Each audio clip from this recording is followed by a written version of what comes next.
He's staring at something that used to be a city. 2 kilometers of scorched ruins in every direction. And this hole in the ground is the only place inside them where someone is still breathing. An hour ago, 30,000 people lived here, with a theater and a harbor full of ships. 90 seconds erased it. This is Saint-Pierre, on the island of Martinique, May 8, 1902, and the safest address in the entire town turned out to be the stone cell where they'd locked away their worst prisoner. The city got 90 seconds. 90. It also had 2 full weeks of warnings and 3 separate ways out of the trap. This cell is just the last one, and by far the craziest. The first 2 were safer, simpler, open to literally anybody with a pulse, and the whole town strolled right past both. So watch closely. The mountain is about to send 7 signals, one after another. I'll bet you money you'd have shrugged off number 4 exactly like they did. They called Saint-Pierre the Paris of the Caribbean. 30,000 people, an electric streetcar, an 800-seat theater, and a volcano 7 kilometers up the road that hadn't cleared its throat in 50 years. The town had long since filed it under scenery.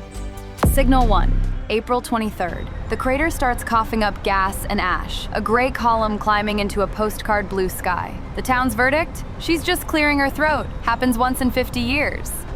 Signal 2, April 25th, a bigger blast. Tons of ash, steam, and glowing rock. And what does Saint-Pierre do? It packs picnic baskets.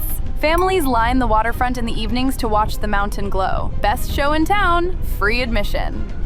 Signal 3, April 27th, the smell arrives. Sulfur. Rotten eggs sitting at the back of your throat, streets away from the crater. The verdict? Wind off the mountain, it'll pass. Signal 4, late April. Every living thing on the slopes heads downhill. Snakes, centipedes, livestock. The fer-de-lance, the deadliest snake on the island, starts turning up in backyards, and its bite is lethal. The town declares war on the snakes, and never once asks the only question that matters. What are they running from? Be honest, you'd have grabbed a shovel too. Signal 5, May 3rd. Ash starts falling like gray snow. Thick enough that people tie wet cloths over their faces just to walk to the bakery. That same day, the local paper, Les Colonies, prints its now legendary verdict. Saint-Pierre has nothing to fear. The ash settles on the page while people read it. Signal 6, May 5th. A wall of scalding mud comes down the Rivière Blanche Valley and erases the Guérin sugar factory in seconds. 36 people never walk out. The town's response is a masterpiece of denial. Well, the factory stood too close to the river.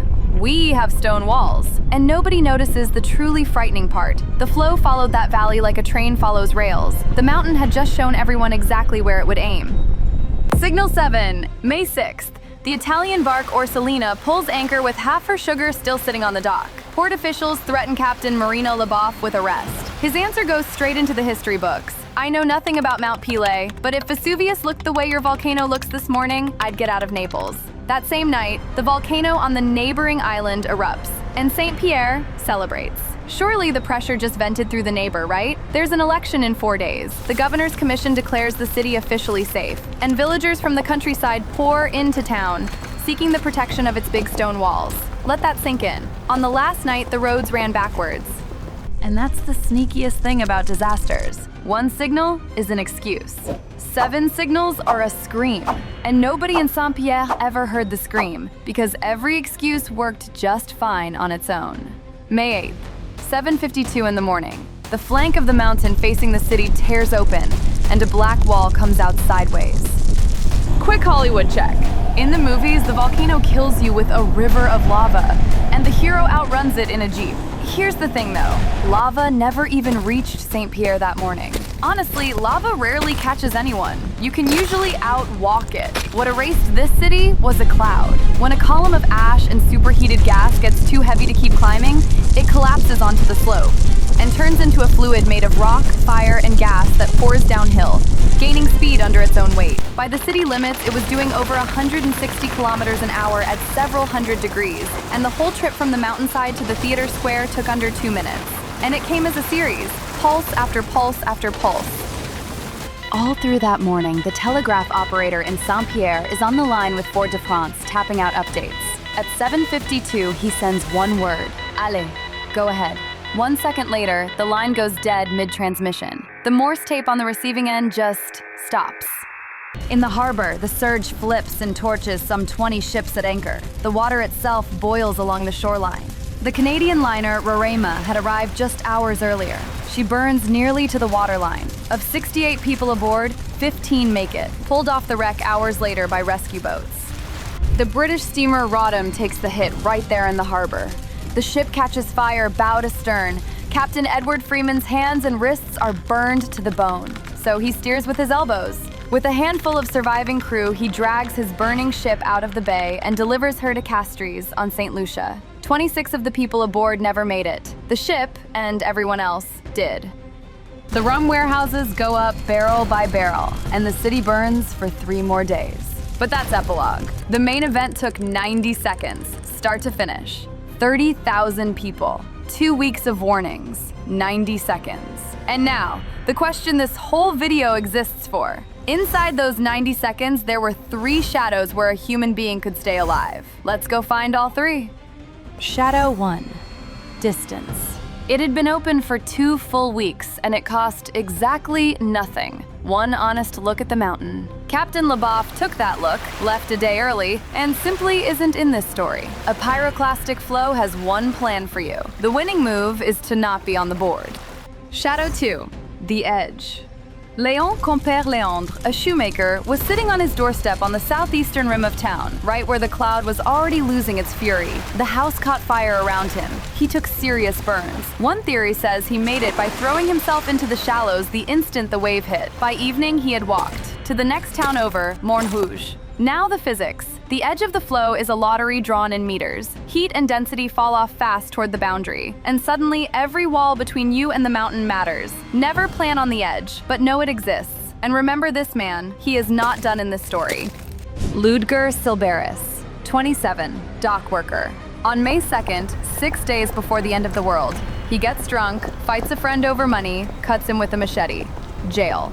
Then, on the night of May 7th, the guards move him into solitary, a maximum security stone box, exactly like this one. Punishment for an escape attempt a few days back. Picture his night, locked in a hole 8 days ahead of him, convinced he's the unluckiest man alive. The mountain has 9 hours to make him the luckiest man of the 20th century.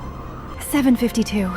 The sound arrives first. He'd say later it was like the whole city screaming at once. Then 1 second of silence. Then heat starts crawling in through the grate above the door. He rips off his clothes, presses into the far corner, and the burns still find his back and his legs. But the air in the cell stays breathable. He never stops breathing. Now look around, because these walls are about to explain everything. A stone vault, half buried in the ground. No windows. 1 grate, and it faces away from the volcano, so the flow never hits it head-on. Walls thick enough that the rock can't heat through before the surge moves past. And here's the secret that decides everything. The heat of that wave is a pulse. 1 minute, maybe 2. Survive the pulse, and you've survived the whole thing. That's the twist at the heart of this story. Surviving a pyroclastic flow is a race measured in minutes behind sealed stone. Kilometers won't save you once the cloud is moving. Silberis spent 3 days buried in that oven before a rescue party from Morne-Rouge heard a voice from under the ash and dug him out. The worst address in the city. The only man in central Saint-Pierre alive by that evening. Oh, and one more thing, something almost nobody knows. For one man in this story, the mountain wasn't finished. Remember the shoemaker? After May 8th, Compère-Léandre settles in Morne-Rouge, the very town he walked to on burned legs. August 30th, same year, the mountain sends down another deadly flow. And this one lands on Morne-Rouge. He survives, again. 1 man, 2 direct hits from the same volcano in 1 summer. And that's the lesson written straight into his biography. A Pelee eruption is never a single event. It's a series stretched across months, and "the mountain went quiet" is a very different sentence from "the mountain is done." And then, the mountain built itself a monument. October 1902 through March 1903. A spire of solid stone rises out of the crater, cooling lava squeezed up from below like lead from a mechanical pencil. A meter or 2 on an average day. 15, 17 meters on its best ones. 5 months later, it stands 300 meters over the crater rim, a glowing obelisk the height of the Statue of Liberty, veined with orange cracks you could see at night from the sea. In March 1903, it collapses under its own weight. Everything this mountain builds for itself, it eventually tears down. Science walked out of those ruins with a brand new vocabulary. The Nuée Ardente, the glowing cloud, and the Pelée eruption. A whole hazard class named after this mountain. Every modern danger map of every explosive volcano on Earth traces its family tree back to this one morning. And Silbaris? Pardoned, then hired, by the Barnum and Bailey Circus. He toured America as the man who survived Judgment Day, showing crowds his scars and a replica of his cell. The mountain took his city and handed him the strangest lucky ticket in the history of show business. So the protocol writes itself. Shadow 1, distance. Nobody outruns the cloud. You leave early, on the signals, and you now know all 7. Shadow 2, terrain. The cloud pours down valleys like water, and its edge is always weaker than its core. So never build, camp, or wait in a valley that points at a volcano. Shadow 3, the last resort. Sealed stone, below ground if you can get it, with 0 openings facing the mountain. You're outlasting a pulse that burns out in 2 minutes. A fortress for a week is more than you'll ever need. In 1902, the ones who read the signals right were some snakes and 1 Italian sea captain. Today, the reading is done by seismographs and gas sensors, and the stakes haven't moved a millimeter. Hundreds of thousands of people live at the foot of Vesuvius. Whole towns sit in the lahar paths below Mount Rainier, and Etna is smoking as I say this.